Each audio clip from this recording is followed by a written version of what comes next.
au mur et dort sur leur mal. Il n'y a point là de psychologie à faire. Et cependant, le doute hésitant se précise. C'est comme un pressentiment que la raison ne peut écarter. Il doit sentir cette attention tenace qui le suit. Et il n'aime pas que nous restions seuls. On dirait qu'il a peur que je ne lui parle. Je vais m'asseoir de l'autre côté du poêle, à cheval sur une chaise, le menton posé sur mes bras croisés, comme si j'allais bavarder avec lui. Il n'ouvre même pas les yeux. Pourtant, je suis certain qu'il me sait là et que cela le gêne. Je pourrais dire les mots qui l'effraient, je les connais. Nos deux angoisses se devinent.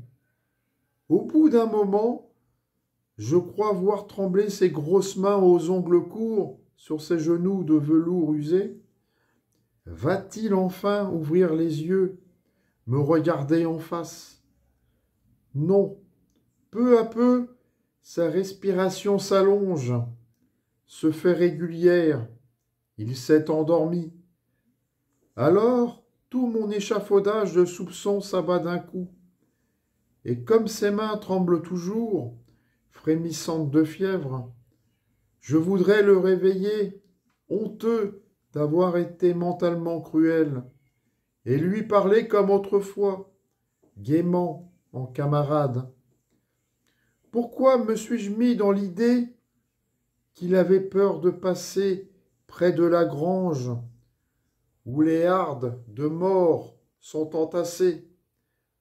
L'autre jour, comme il était arrêté devant, je l'ai rejoint. Échappé des sacs éventrés, le linge traîné jusque sur le chemin.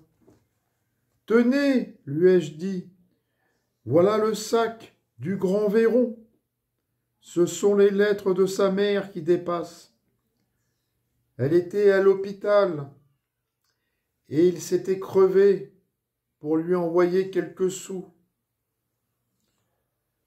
De bons tricots, la pauvre vieille, deux tués d'un coup. Il s'est retourné tout blême. Il ne faut pas me raconter tout cela, gamin. Mon fils est soldat aussi. Je n'ai pas su lui dire. Je l'ai laissé rentrer sans oser le suivre.